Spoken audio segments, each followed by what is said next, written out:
Halo, saya Tonan. Saya tuli, tapi peduli pembangunan IKN. Kalau kendaraannya pakai BBM fosil, jangan pindah ke ibu kota baru.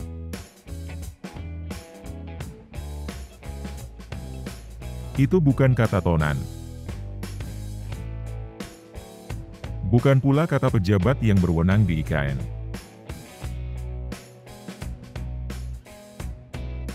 Tapi itu kata Presiden Jokowi.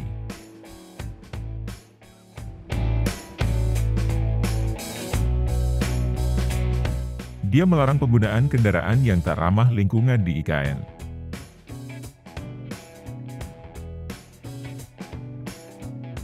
Jadi, yang senang jalan kaki, silakan pindah ke ibu kota baru. Begitu kata Presiden Jokowi pada tahun 2022. Yang senang bersepeda, ingin sehat, juga pindahlah ke ibu kota baru. Lebih lanjut, di bulan Februari itu Presiden tegas bilang begini. Kalau kendaraannya pakai BBM fosil, jangan pindah ke ibu kota baru. Peraturan dan larangan yang sangat bagus dari seorang presiden. Tonan dukung 100%.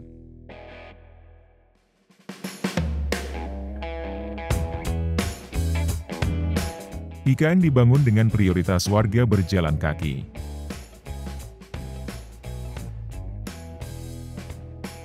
Sedangkan transportasi unggulannya adalah sepeda dan kendaraan umum ramah lingkungan. Menurut otorita IKN, semuanya harus ramah lingkungan atau green. Tapi, yaelah. Ternyata Jokowi sendiri yang melanggar. Jokowi malah mempelopori pelanggaran aturan tersebut.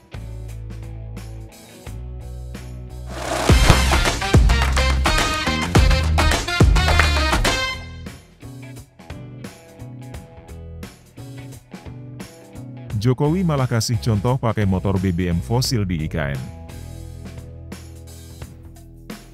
Jokowi malah melakukan hal yang dilarang oleh Presiden. Kalau begitu, gimana Presiden bisa punya wibawa? Kok Jokowi sering melawan dirinya sendiri? Ini bukan pertama kalinya Jokowi melawan Presiden, kan? Kalau begitu, jangan salahkan rakyat yang juga mau melawan. Bukan apa-apa, rakyat sudah melihat IKN tidak sesuai rencana semula. Dalam kasus kendaraan pakai BBM fosil, Jokowi malahan ngajak seleb-seleb.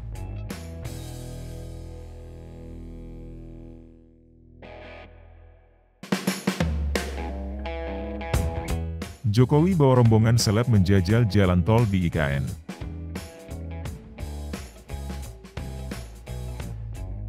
Mereka konvoi pakai motor yang tidak ramah lingkungan.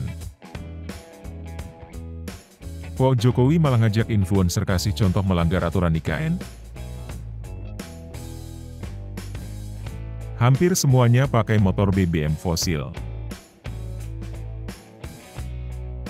Jangan-jangan mau diubah lagi nih aturannya. Kan jadi blunder.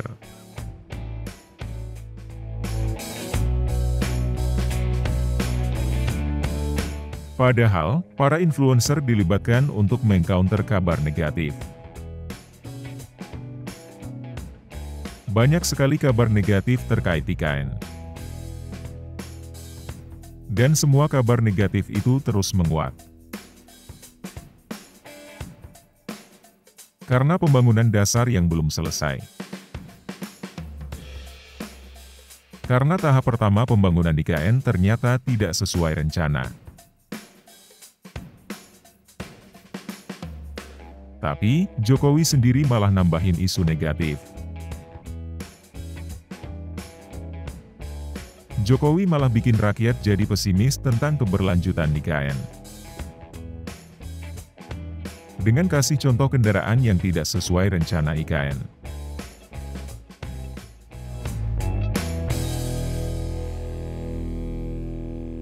Bukan cuma soal konvoi ini yang bikin blunder.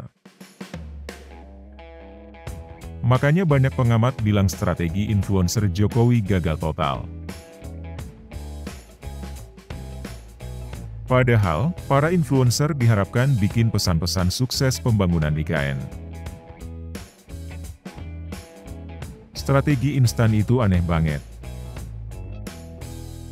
Tidak jelas relevansi kehadiran influencer dengan rencana IKN. Urgensi kehadiran influencer juga tidak jelas. Investor kelas kakap tidak mudah percaya dengan influencer. Mereka paham trik kemasan konten di medsos para influencer. Pastinya, para investor bukanlah follower dari para influencer. Dengan strategi begitu, Tonan gak heran dengan minimnya investor di IKN.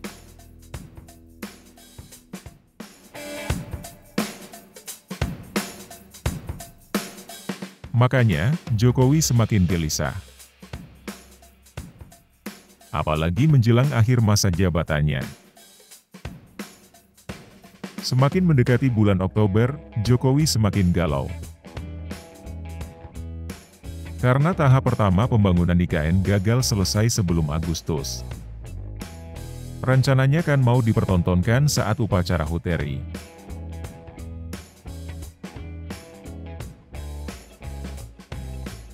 Jangankan di bulan Agustus, sampai Oktober pun tidak bisa selesai. Sudah jelas tanda-tanda molornya tahap pertama pembangunan IKN. Harusnya tidak perlu dipaksakan. Tapi kelihatannya Jokowi agak panik dan agak stres. Makanya, pakai strategi instan dengan ngajak influencer.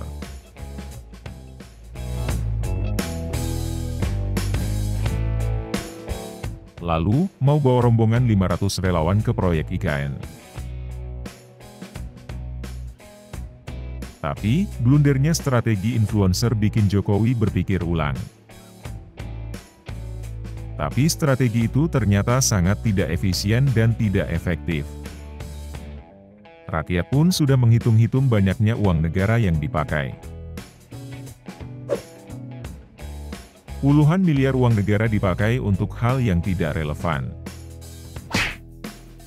Karena ada perbedaan mencolok dengan fakta belum beresnya IKN tahap pertama. Maunya memoles citra pembangunan tahap pertama IKN agar kelihatan positif. Faktanya, tahap pertama memang belum beres. Wajarlah kalau rakyat marah. Rakyat marah karena uang negara seharusnya dipakai untuk hal lain. Daripada cuma buat biaya seleb, influencer, dan relawan ke IKN.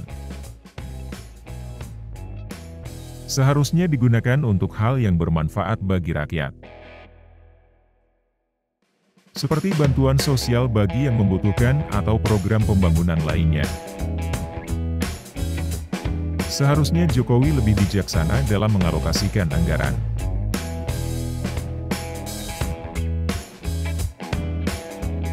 Dan tidak menghabiskan dana yang seharusnya digunakan untuk kepentingan publik. Untuk kepentingan yang lebih mendesak bagi rakyat. Seperti peningkatan pendidikan atau kesehatan.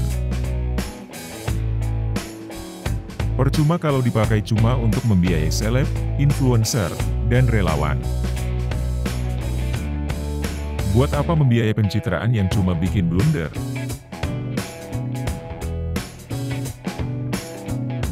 Bagaimana menurut teman-teman? Tulis di kolom komentar ya. Terima kasih.